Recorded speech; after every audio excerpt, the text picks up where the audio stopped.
Қазір Қытайдың әлеуметтік желісін қарап отырсаңыз, Қытайдың әлеуметтік желісін бақылап көріп отырсаңыз, Қытайда тек қана жабылған зауыттар, жұмыссыз қалған жұмысшылар, сатылмай тұрған микрорайондар, жасалған өндірілген тауарлар шетелге өткізілмей қамбаларда сақталып тұр. Қамбаның сақтау ақысының өзі күннен күнге өсіп тұр.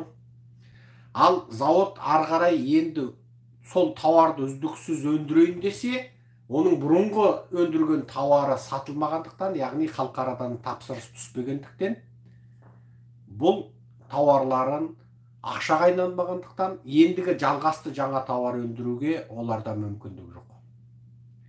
Ал жұмыссыздықтың басты себебі енді үлкен ірі қалалардағы Қытайдың жұмыссыз қалған жұмысшылары сол үлкен ірі қалалардағы әкімшіліктің алдына барып, кәдімгі төсек орындарын, көрпелерін апарып жатып алып отыр.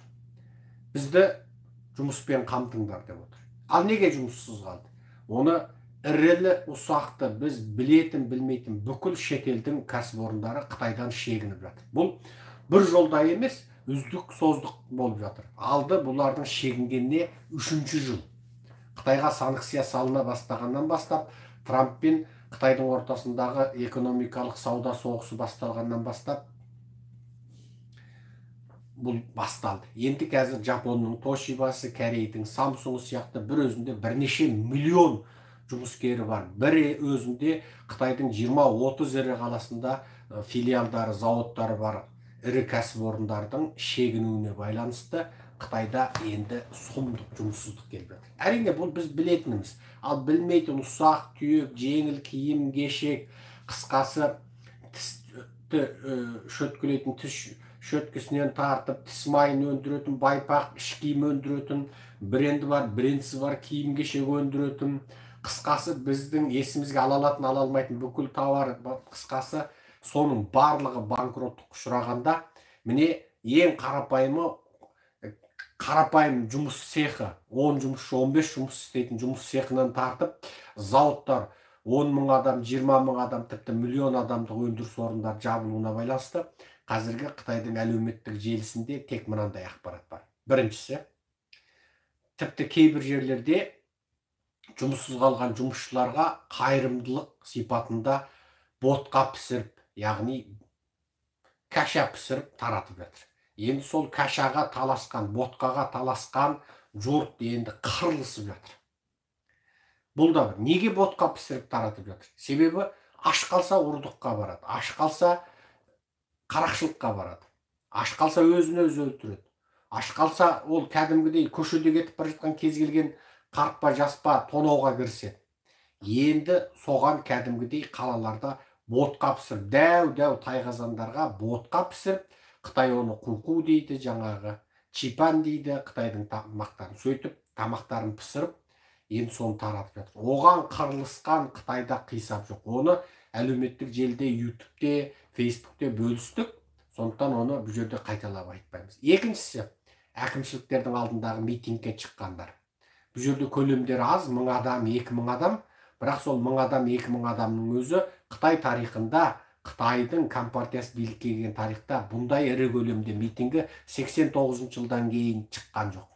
Енді қазір ол 89 жылы саяси көзқарас үшін, еркіндік үшін, азаттық үшін, демократия үшін шыққан болса, ендігіде аш, жұмыссыз қалғандар шығып жатыр. Үшіншісі, Қытайдағы үйлерді сату қиындап кетті. Адамдар қолындағы үйлерді жаппай сатып, ақшаға айналдырып, алтынға айналдырып, қымбат сувенир заттарға айналдырып, байлығын сақтап қалуға тырысқан соншалық, Қытай өкіметі енді үйді сатып алсаң да атыңа жазып бермейтін қисық заң шығарып қойған. Атыңа жазып бермейді. Мысалы, мен барып біреуден үй сатып алдым дейін, мысалы, 1 миллион долларға үй сатып алдым. Ол әсілі нарықтағы құны 3 миллион, 4 миллион долларлық үй еді. Ол маған соның енді 3-тен 1 бағасына, 4-тен 1 бағасына сатып отыр. 3 миллион, 4 миллион долларлық үйді маған 1 миллион долларға сатты дейді. Енді мен оны алдым, 1 миллион доллар төлеп алмақшымын. Бірақ үйді менің атыма жазып бермесе, мен жындымын ба? Мен 1 миллион долларға да алмаймын ғой, алмаймын.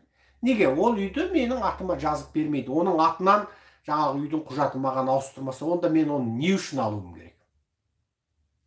Міне қазір өстіп дағдарып тұр. Өткенде Evergrande, яғни қытайша айтқанда Хыңда корпорациясы, ағылшынша айтқанда Evergrande Corporation, Қытайдың нөмірі бірінші үй құрылыс корпорациясы, олар банкрот болып тұр.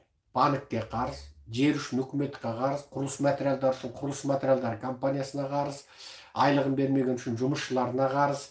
Ал ол үйдің салынбаған ауада тұрған үйлерді үкіметтік қызметкерлер мәжбүрлі түрде үкімет кадрларының бұйрығыменен ауадағы әлі салынып болмаған үйді сатып алып қойған, кредитпен банк кредитін төлеп қойған оларға. Олар банктен жаңағы, яғни компания